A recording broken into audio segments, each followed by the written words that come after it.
Hello, my name's Lindsay, and today I want to talk about the word cultivate and how we can apply it to any new habits that we are taking on in the new year. A lot of people like to choose a word that they're going to focus on in a new year or just for creating new changes or goals. Are you one of those people? I'm not usually, but over the last couple of years, there's been a word that has been on my heart that has caused me to kind of sit up and get curious. And that word is cultivate. So I want to share the definition of the word cultivate with you.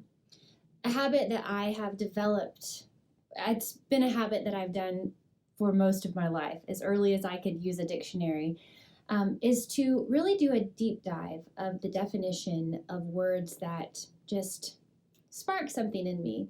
I study their definitions, I study their roots, I study their synonyms, and I find that this not only helps me to use them more intentionally and poignantly, but it also really helps me to bring in the energy of a word, so to speak, into my life. So let me give you an example of that with cultivate. So the definition of cultivate is to try to acquire or develop a quality, sentiment, or skill. Apply oneself to improving or developing one's mind or manners. Some synonyms for cultivate include pursue, nurture, encourage, improve, better, refine, elevate, polish, educate, and train. Now, if you study the definition as it relates to horticulture or gardening, we see that it means to prepare, to raise, or to grow. And it's actually this definition that caused me to sit up and think about gardening as it applies to habit change. So if you think about that definition, we know that prior to planting new seeds into the ground, that there has to be some preparation before expecting growth. So we have to prepare a place. We have to prepare the soil. We're not just throwing new seeds into the ground and expecting them to grow. There is the expectation of having to diligently tend to our garden.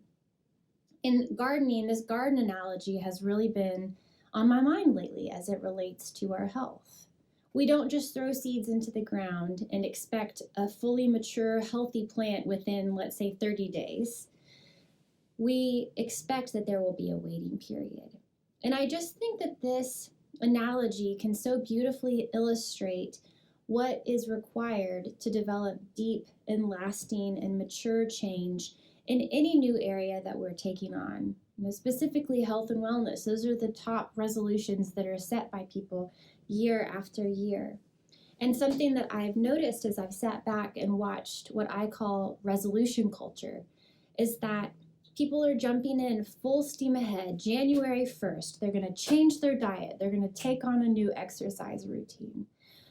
These approaches are overriding a very important step, which is the preparation phase, cultivating habits that are going to help these new seeds of change to really take root in our lives and to develop into mature, healthy plants. Okay, are you tired of the garden analogy? I'm sure you are. But let me explain a little bit about what I mean by habits of cultivation. So cultivating things like self-awareness, greater self-awareness, to deeply understand more of what your body needs, as opposed to just taking on a new diet plan with whatever new health book has come out that year, or whatever, newest trend or fad is. Rather than jumping into that immediately, you're connecting with your body and you're cultivating awareness that helps you decipher the changes that you truly need to make for other changes to unfold in your life. So cultivating self-awareness. Another habit that I think is important to cultivate is that of strategic planning. A lot of times we jump into the new year and we just make a bunch of changes And they're not easy for us to maintain. It's too much, too soon.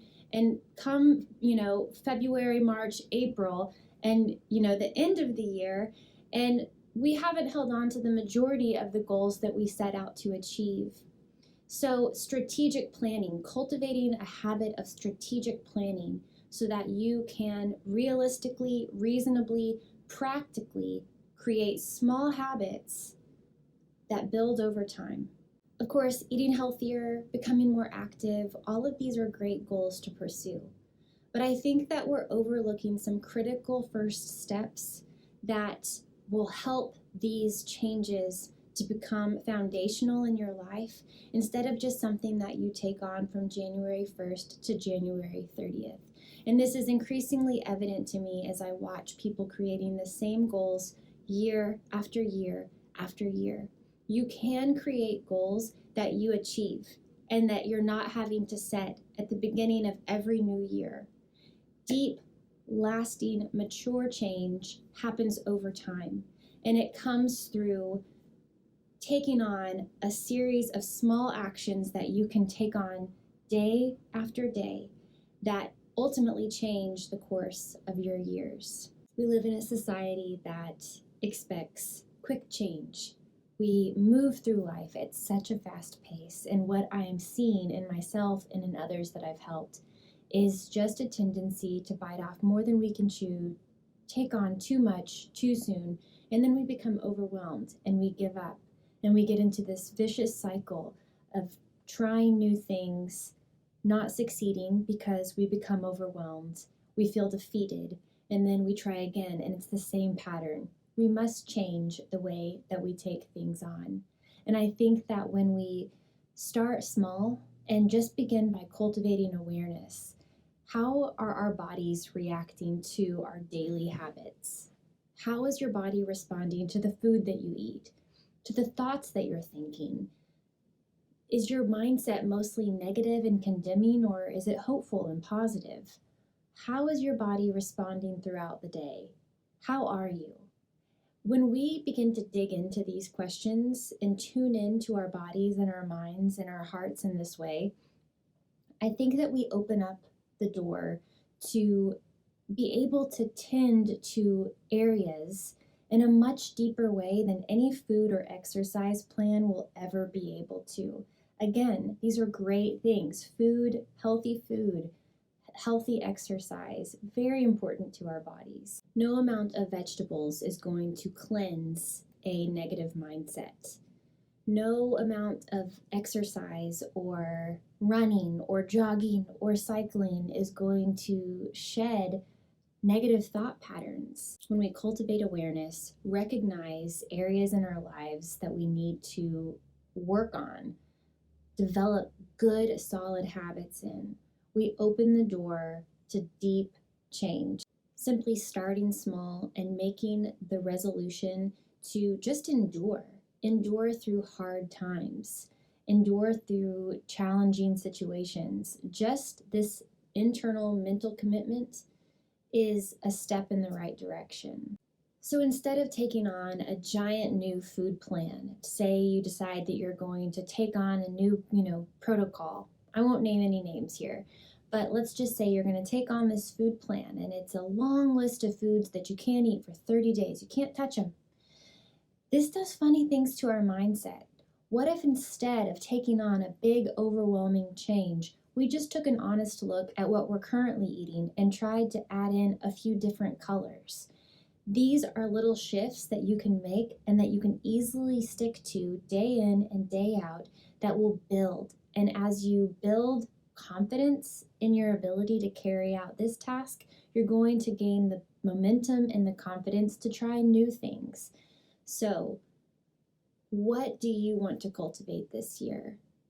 How can you dial it back, start small, cultivate some awareness around how you're doing, and begin to make strategic plans to move forward with endurance and with commitment and with confidence that you can achieve your goals? I'd love to hear from you. I'd love for you to share what you would like to cultivate this year.